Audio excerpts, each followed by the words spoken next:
거룩한 의식에 모두가 참여하는 영광스러운 순간들을 보냈습니다.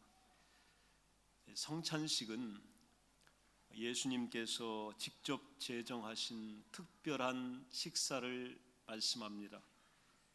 보통 십자가에 달려 죽으시기 전 마지막 제자들과 함께 나누셨던 식사였기 때문에 최후의 만찬이다 이렇게 불립니다.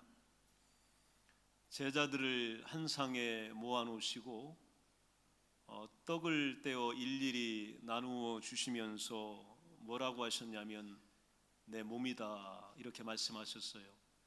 그리고 이것을 받아 먹어라 하셨습니다. 또 포도주를 따라서 잔을 주시면서 내 피다 이렇게 말씀하시고 이것도 받아 마셔라 이렇게 말하십니다. 얼마나 엄숙한 순간인지 그 언약의 그 시간들이 얼마나 존귀한지 모릅니다. 왜냐하면 내 육체의 살을 떼서 그리고 피를 흘려서 상호간에 나누는 엄숙한 언약이기 때문입니다. 다른 것이 아니라 피를 앞에 놓고 살을 먹으면서 나눈 약속이기 때문입니다. 그러나 예수님과 함께 했던 그 자리에 앉아 있었던 제자들은 예수님을 돈 몇 푼에 팔 배반할 제자가 그 자리에 같이 있었습니다. 그 자리에는 예수님을 본 적도 없고 만난 적도 없고 나는 어울리지도 않았다라고 부인할 제자가 거기 있습니다. 그 자리에는 예수님이 실패하면, 예수님이 잘못되면 외면하려고 미리 작정한 이런 제자들이 대다수였습니다. 즉 그 제자들은 딴 생각을 품고 있으면서 그 자리에 있었지만 우리 주님은 그 제자들을 앞에 두시고 자신의 살을 발라서 나누어 주시고 자신의 피를 뽑으셔서 그들에게 먹게 하시면서 내 살과 피다 말씀하십니다. 그런데 어떻게 이들을 위해서 살을 찢고 피를 흘려줄 수 있을까? 참 이해가 안 돼요. 예수님이 다 알고 계시면서 어떻게 그래요? 이제 몇 시간 후면 이제 집을 나서기만 하면 딴판이 될 제자들을 눈앞에 두시고 예수님이 어떻게 이렇게까지 하셔요? 어떻게 이들을 위하여 왕 되신 분이 주인이 선생이 허리 굽혀서 더러운 제자들의 발을 씻겨준단 말이에요. 그것도 다 아시면서 도저히 받아들이기 어렵습니다. 왜 그러셨을까? 이렇게 하신 예수님은 이유가 있으셨고 이미 그의 기도를 보면 그 내용이 다 함축되어져 있고 포함되어져 있습니다. 요한복음 17장 9절에 보면 내가 그들을 위하여 비옵나니 내가 비옵는 것은 세상을 위함이 아니요 내게 주신 자들을 위함이니이다. 그들은 아버지의 것입니다. 이렇게 말씀하고 계십니다. 즉 그들이 아버지가 내게 주신 나의 것이 아닌 아버지의 것이기 때문에 나는 오늘 살과 피를 나누어 준 것이다 이렇게 말하고 있고 24절에 보면 아버지여 내게 주신 자도 나 있는 곳에 나와 함께 있어 아버지께서 창세전부터 나를 사랑하심으로 내게 주신 나의 영광을 그들로 보게 하옵소서. 나와 함께한 이 제자들로 하여금 나는 영광 보기를 원합니다. 이들은 나의 영광입니다. 이 마음 가지고 주님은 최후의 만찬 자리에 제자들과 동석하셨던 겁니다. 예수님은 이미 그들이 앞으로 지어야 될 죄를 용서하여 주신 겁니다. 부활하신 후 제자들을 곧바로 찾아가셔서 하신 말씀을 보면 알게 됩니다. 요한복음 20장 23절에 보면 너희가 누구든지 누구의 죄를 사하면 사하여질 것이요 누구의 죄든지 그대로 두면 그대로 있으리라. 너희가 죄를 용서하면 용서되어질 것이고 용서하여 주지 않으면 그 죄가 그대로 있을 것이다. 이렇게 부활하신 후에 처음 본 제자들에게 말씀하여 주십니다. 제자들이 잘못하기 전부터, 죄짓기 전부터 예수님은 이미 작정하신 겁니다. 이렇게 결심하셨으니 몸도 피도 다 주는 것이 가능했던 것입니다. 세상에서 가장 어려운 일을 십자가도 지시기 전에 미리 다 행하시고 선포하시고 이루어 주셨던 것입니다. 바로 이 마음이 인류의 죄를 용서하시기 위하여 죄 없으신 예수님이 죄 속에 대속의 제물이 되어서 십자가에서 피를 흘리실 수 있었던 이유였던 것입니다. 예수님이 바로 십자가를 지시기 죽음 직전에 제자들에게 이 땅의 질서가 아닌 천국의 질서에 대해서 설명을 하십니다. 그리고 예수 믿는, 예수님을 따르는 제자 도에 대하여 말씀하신 것이 오늘 본문의 18장에 나와 있는 겁니다. 18장 18절에 보게 되면 진실로 너희에게 이르노니 무엇이든지 너희가 땅에서 매면 하늘에서도 매일 것이요 무엇이든지 땅에서 풀면 하늘에서도 풀리리라. 하늘의 얘기, 천상의 얘기, 천국의 이야기, 또 하늘의 질서를 이야기하면서 예수님이 뭐라고 하셨냐면 이 땅에서 매이면 천국에서도 매일 것이다. 이 땅에서 풀면 천국에서도 풀릴 것이다. 하늘과 땅이 하나 된 것을 우리에게 말씀하여 주십니다. 천국의 삶은 이 땅에서 연습되어지고 훈련되는 것이고 이 땅에서 일정 부분 이루어지는 것임을 말씀하여 주는 것입니다. 오늘 우리 보고요, 천국에서 사는 것을 이 땅에서 살라는 거예요. 이 땅 따로 천국 따로 그렇게 살지 말고 천국에서 사는 것처럼 그렇게 이 땅에서 사람들과 더불어 그렇게 살아가라고 우리 주님은 말씀하여 주신 겁니다. 그때에 질문하기 좋아하고 튀기 좋아하는 베드로가 불현듯 질문을 합니다. 형제가 죄를 범하면 몇 번이나 용서하여 줘야 합니까? 이 땅에서 가장 어렵다고 하는 문제를 천국 얘기하니까 베드로가 꺼내들은 거예요. 그리고 예수님한테 7번까지 하면 되겠습니까? 물어봅니다. 여러분, 이 말에 동의가 되시나요? 내가 오늘 마음이 어렵고 힘들 때에, 또한 여러 가지로 미움과 증오와 또 아픔이 분출될 때에 내 마음으로 누군가를 한 번 용서하는 거, 이거 너무 어렵습니다. 누군가 내가 용서하지 못할 만한 죄인을 용서한다는 거 한 번도 어렵습니다. 그래서 유대인의 법은 3번 용서하면 거의 경지에 오르는 사람이에요. 가장 이상적인 사람이 3번 용서할 수 있는 사람입니다. 근데 오늘 베드로가 예수님한테 뭐라고 하냐면 7번 정도 하면 충분하겠습니까? 베드로 예수님 마음에 들려고 무척 마음 쓴 거예요. 하지도 못하면서 7번 가능하면 동의해 주시겠습니까? 라고 예수님에게 내려놓습니다.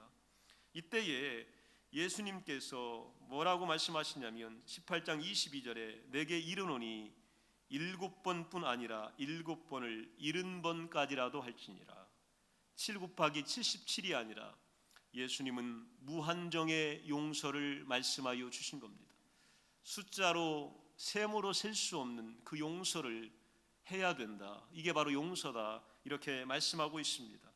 그러시면서 용서하지 않은 종의 비유를 들어 설명하고 있는 거예요. 오늘 우리가 읽은 본문이 바로 예수님이 비유로 우리에게 설명해 주신 말씀입니다.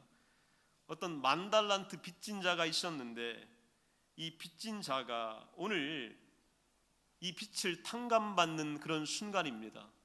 10,000달란트가 어느 정도 되느냐, 여러분이 상상이 안 가는 금액인데 제가 설명을 해드리면 1달란트가 남자들 젊은 사람의 15년치의 임금입니다. 1달란트가 15년의 임금, 이게 10,000배가 되면 어떤 숫자가 나올까요?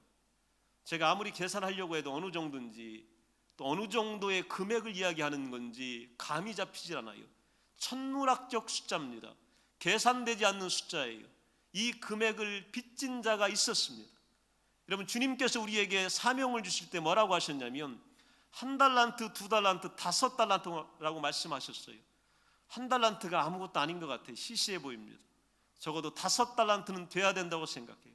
1달란트의 금액이 얼마냐면 15년간 남자들이 일해서 쓰지 않고 모아둔 비용이 바로 1달란트의 비용입니다. 2달란트면 여러분 30년을 내가 일해서 버는 대가가 2달란트입니다. 5달란트면 평생 벌어도 못 쌓을 돈이 5달란트입니다. 부모님이 나에게 상속해 주지 않는 한 내가 하나도 안 쓰고 모아둬도 5달란트를 모을 수 없는 돈이 이 정도입니다. 우리 주님이 우리에게 맡길 때요, 1달란트면요 15년치를 우리에게 맡겨주신 거예요. 2달란트면 30년입니다. 5달란트면 평생 이상을 다해도 다하지 못할 것들을 우리들에게 맡겨주신 겁니다. 오늘 이 1만 달란트 빚진 자가 왕에게 잡혀가서 돈을 갚으라고 할 때 갚지 못하여서 용서해 주기를 청합니다. 이 왕은 불쌍히 여겨서 1만 달란트를 오늘 탕감하여 줍니다. 빚진 종이 엎드려 절했을 때에 주인은 면제시켜 준 겁니다. 용서받은 종이 너무 기쁜 나머지 밖으로 나옵니다. 나와서 자기에게 빚진 자 하나를 데려오게 합니다. 이 빚이 얼마냐면 100데나리온입니다. 100데나리온은 어떤 가치가 있냐면 노동자의 하루 평균 임금이 1데나리온입니다. 즉 100일치의 임금을 나에게 빚진 또 다른 동료가 있는데 이 동료를 잡아오라고 해서 이 동료를 때리고 또 무시하고 무자비하고 또 협박하고 마지막에는 감옥에까지 가두게 합니다. 이 이야기가 왕에게 들어가게 됩니다. 이 이야기를 들은 왕은 종을 불러 진노하고 빚을 다 갚을 때까지 감옥에 가둬두라고 명령합니다. 이 10,000달란트의 빚은 갚을 수 있는 액수가 못 돼요. 그렇기 때문에 일평생 감옥에서 지내야 되며 너 인생은 이것으로 끝났다라고 하는 종결 선언을 하고 있는 겁니다. 이후에 18장 33절에 보면 내가 너를 불쌍히 여김과 같이 너도 내 동료를 불쌍히 여김이 마땅하지 아니하냐 이렇게 말하고 있습니다. 세상에서 가장 하기 힘든 일 중 하나가 바로 용서하는 일입니다. 여러분 안 그러신가요? 나에게 누군가가 지독히 잘못했을 때에 내 마음을 지독히 상하게 했을 때에 내가 정말 감추고 싶은 그 마음에 비수를 꽂았을 때에 이것을 용서한다라고 하는 것은 참 어렵습니다. 불가능한 얘기입니다. 그런데 주님이 우리에게 뭐라고 하냐면 용서의 삶을 살아가라는 겁니다. 그렇게 용서하며 살아가래요. 이게 천국의 질서랍니다. 이런 사람들이 모이는 곳이 천국이랍니다. 천국을 소유한 사람들이 이 땅에서 이렇게 살아가야 된대요. 이게 얼마나 어려운 얘기입니까? 어떻게 살라고 이렇게 살라는 건지 이해가 되질 않아요. 왜냐하면 자신에게 크게 잘못한 다른 사람을 용서할 때에서야 비로소 하나님께서 내 죄를 용서하셨다는 확신을 내가 체험할 수 있기 때문입니다. 용서해보지 못한 사람은 하나님이 나를 어떻게 용서했는지 그 마음을 몰라요.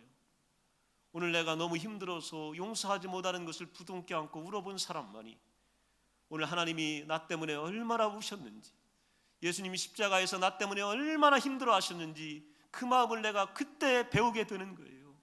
그래서 우리 보고 용서하라는 거예요. 그래야 십자가도 알고 내 마음도 알고 보혈도 알으니까 그거 경험할 수 있으니까 용서하라는 겁니다. 용서하라고 하신 이유, 내 자신이 오랫동안 미움과 증오와 원망의 감옥에 갇히기 때문입니다. 우리가 이 마음 품고 살면 내가 숯불을 내 머리에 이고 사는 거하고 똑같아요. 나를 오늘 가시채로 뒷발질해서 차는 거하고 똑같아요. 그래서 내가 힘들으니까 예수님께서 용서하라고 우리에게 말씀하여 주시는 겁니다. 제자들 또 제자가 되는 필수 조건이 바로 뭐냐면 용서의 능력입니다. 용서는 내 힘 가지고 안 돼요. 여러분 되시던가요? 용서는 하나님의 선물입니다. 하나님의 능력입니다. 용서에 대한 순종과 복종이 내게로부터 나온다고 우리 예수님은 말씀하여 주시는 겁니다. 세상에서는 보복의 한계를 정하지 않고 끊임없이 피를 흘립니다. 보복하는 데는 한계를 두지 않아요. 이스라엘이 팔레스타인을 보복하는 걸 보십시오. 총리가 나와서 사과합니다. 민간인에게 폭격한 거 우리가 잘못했다, 미안하다. 또 죄 없는 어린아이들 분열아를 죽인 것을 우리는 정말 미안하게 유감스럽게 생각한다. 그러나 멈추지 않겠다. 끝까지 싸우겠다. 그리고 파괴시키겠다. 이 복수의 한계를 정하지 않습니다. 그런데 예수님은 우리 보고 한 가지 한계를 정하지 말라고 하시는데, 그게 바로 사랑과 용서의 한계를 정하지 말라지. 거기에 한계 두지 말라요. 얼마나 어렵습니까?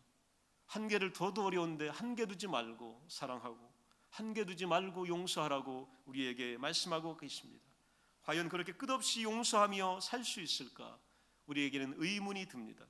우리가 누군가를 용서해야 될 이유와 책임이 있다면 그건 주님께서 우리를 먼저 용서해 주셨기 때문입니다. 우리 주님이 나 때문에 먼저 죽으셨기 때문입니다.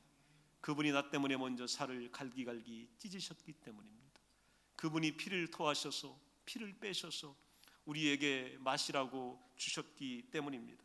하나님의 아들의 죽음이라는 값비싼 은혜를 우리가 받았기 때문이에요. 이거 받아서 우리도 해야 합니다. 이거 받았기 때문에 우리에게는 의무가 되어버렸어요. 이거 받았기 때문에 안 하면 안 되는 것이 되어버린 겁니다. 성경에 보면 참 힘든 용서를 한 사람이 하나 나와요.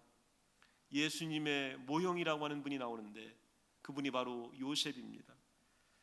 요셉은 형들의 질투를 받고 이 형들이 요셉을 굉장히 미워합니다. 그래서 형들이 요셉을 죽이려고 해요. 죽인다는 의미가 뭐냐면 제가 언제 한번 죽이겠다, 죽도록 밉다, 그런 얘기가 아니에요. 형들이 요셉을 끌고 가서 웅덩이를 팝니다. 땅을 직접 파요. 그리고 거기다가 요셉을 밀어넣습니다. 그리고 흙으로 매장시켜 죽여버리겠다는 것까지 간 거, 이게 죽이겠다는 거. 형들이 같은 피를 나는 동생 요셉을요, 이 웅덩이 속에 빠뜨리고 흙으로 덮어 죽이겠다는 거예요. 이걸 요셉이 경험을 합니다. 그리고 나서 한 형제의 제안으로 돈 받고 팔자, 죽이면 뭐하느냐, 차라리 평생을 어렵게 살도록 고생하며 살도록 팔아버리자라고 결정해서 미디안 상인에 의해 팔리게 되고 결국은 애굽에까지 흘려가게 됩니다. 요셉 어릴 때에 타국에 와서 억울하게 종살이해요. 거기서 모함을 겪게 되고 누명을 쓰고 급기야는 옥살이를 합니다. 옥에 갇혀서 어려운 시간을 보내게 됩니다. 그러나 종국에는 성경에 이 요셉이요, 애굽의 총리가 되었다, 가장 높은 자리에까지 오르게 됩니다. 국가를 경영하고 거기서 더 나아가 세계를 경영하고 인류를 살립니다. 그리고 자신의 가족과 가문을 살리게 됩니다. 원수로 여길 수 있었던 형들에게 요셉은 용서한 이유를 이렇게 말해요. 나를 흙 속에 파묻었던 형들에게 이렇게 이야기합니다. 창세기 45장 7절에 보면 하나님이 큰 구원으로 당신들의 생명을 보존하고 당신들의 후손을 세상에 두시려고 나를 당신들보다 먼저 보내셨습니다. 당신들 생명 보존하고 당신들에게 이 땅에 살게 하려고 나를 먼저 이곳 애굽에 보내셨습니다. 8절에 보면 나를 이리로 보내신 이는 당신들이 아니요 하나님이시라. 하나님이 나를 바로에게 아버지로 삼으시고 그 온 집의 주로 삼으시며 애굽 온 땅의 통치자로 삼으셨습니다. 하나님께서 나 이곳에 보내셨고 여기서 하나님이 통치자, 전역의 통치자로 나를 만들어 주셨습니다. 이렇게 고백합니다. 여러분, 누군가가 나에게 너무 큰 잘못을 저질러서 나를 땅속에 파묻으려고 흙으로 나를 그냥 매장시키려고 했을 때에 우리 어떻게 하냐면요, 이것도 하나님이 시켰다고 믿으면 됩니다. 여러분, 이것이 바로 용서입니다. 누군가가 나를 죽이려고 할 때에, 누군가가 나를 팔려고 할 때에 이것도 하나님이 시켰다. 누군가를 내가 너무 힘들게 용서해야 될 이유가 있다면, 도저히 용서할 수 없는데, 그리고 용서할 이유도 없는데 그래도 용서해야 될 이유가 내게 하나님의 자녀로서 있게 된다면 그 이유는 하나님께서 나를 통하여 생명을 보존케 하며 통치자로 삼으시려고 나를 보호하셨기 때문이다, 이렇게 믿어야 합니다. 하나님이 나를 축복하시려고 이렇게 하신다. 여러분, 이것이 바로 하나님 앞에서 질서입니다. 하나님 앞에 내가 용서해야 천국의 문이 열립니다. 그리고 이것들을 통하여 우리에게 놀라운 천상의 세계가 열리게 됩니다. 성경이 증거합니다. 용서한 자가 그러면 어떤 복을 받느냐? 그렇게 힘든 용서, 그 못할 용서를 했는데 어떤 일이 일어나냐면 창세기 49장 25절에 보면 내 아버지 하나님께로 말미암나니 그가 너를 도우실 것이요 전능자로 말미암나니 그가 내게 복을 주실 것이라. 위로 하늘의 복과 아래로 깊은 샘의 복과 젖먹이는 복과 태의 복이로다. 오늘 이 복이요, 세상에서 나온 복이 아니라 성경이 두 번 강조합니다. 내 아버지 하나님께로 말미암았나니, 전능자로 말미암았나니. 전능자로 시작된 이 복은 어떤 복이냐면 그가 너를 도울 것이요 그가 내게 복 줄 것이다. 그 복이 어떤 거냐면 하늘의 복이다 이거예요. 이 땅에서 누릴 수 없는 천상의 복, 하나님이 갖고 계신 위대한 복, 경험하지 못했던 천국의 복이 우리에게 올 것이다. 영생의 복이 올 것이다. 생명의 복이, 평안의 복이 우리에게 올 것이다, 이렇게 말씀하시고, 아래의 깊은 샘의 복은 이 땅에서 하나님이 여러분을 통치자로 삼으시고 이 땅 전역을 다스리게 하시고 이 땅의 많은 것들을 관리하게 하시고 경영하게 하여 주시며 젖먹이는 복과 태의 복입니다. 여러분의 자녀들에게 복을 주십니다. 우리 평생에 한 가지 복을 빌 수 있다면 우리의 자녀들이, 우리의 젊은이들이, 우리의 아들, 딸들이 하나님의 은혜와 이 땅의 복을 누리는 것입니다. 여러분이 자녀가 복을 받길 원하면 우리 억지로라도 해야 합니다. 흉내라도 내야 합니다. 하는 척이라도 해야 합니다. 마음으로 타라고 했는데 이 마음은 내 마음이 아니에요.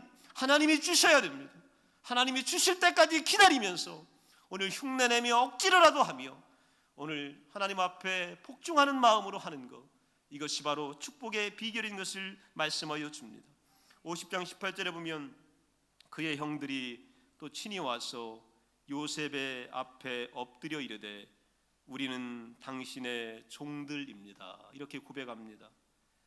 용서한 우리들에게, 여러분들에게 어떤 일이 일어나냐면 나에게 잘못한 사람들이 찾아와서 무릎을 꿇고 용서를 구하게 될 것입니다. 내가 먼저 미리 용서하면 그들이 내 발 앞에 엎드려서 참회하고 통회하며 잡아갈 것입니다. 그리고 종이 되기를 청할 것입니다. 내 지은 죄가 너무 엄하고 중해서 당신 앞에 내가 머리 들 수 없사오니 나를 종으로 삼아달라고 하는 위대한 고백들을 우리가 보게 될 것입니다. 누가복음 23장 34절에 이에 예수께서 이르시되 아버지 저들을 사하여 주옵소서 자기들이 하는 것을 알지 못합니다. 십자가상에서 이렇게 기도하셨습니다. 오늘 손에 못 박히신 상태로, 옆구리가 창에 찔리신 상태로, 피가 다 쏟아지고 물이 다 쏟아지고 진액이 다 쏟아진 상태에서 예수님은 아버지여 저들의 죄를 용서하여 주옵소서 저들이 하는 죄를 알지 못합니다. 살과 피를 우리에게 내주실 때도 주님은 이렇게 기도하신 거예요. 오늘 우리에게 성찬을 내어주시면서 기도하실 때도 우리를 용서해 달라고 하신 겁니다. 내가 내 살을 찢겠으니 저들을 용서하여 주옵소서, 내 피를 오늘 쏟겠으니 저들을 용서하여 주옵소서, 이렇게 기도하신 것이 바로 예수님의 기도십니다. 여러분, 우리 주님처럼 이렇게 기도하길 원합니다. 주님, 내 죄를 용서하여 주옵소서. 여러분, 내 죄를 사하여 주옵소서. 그리고 나에게 잘못한 이들을 용서할 수 있는 능력을 내게 허락하여 주옵소서. 이럴 때에 하늘의 세계가 우리와 하나가 됩니다. 하나님의 세계가 우리에게 열리게 됩니다.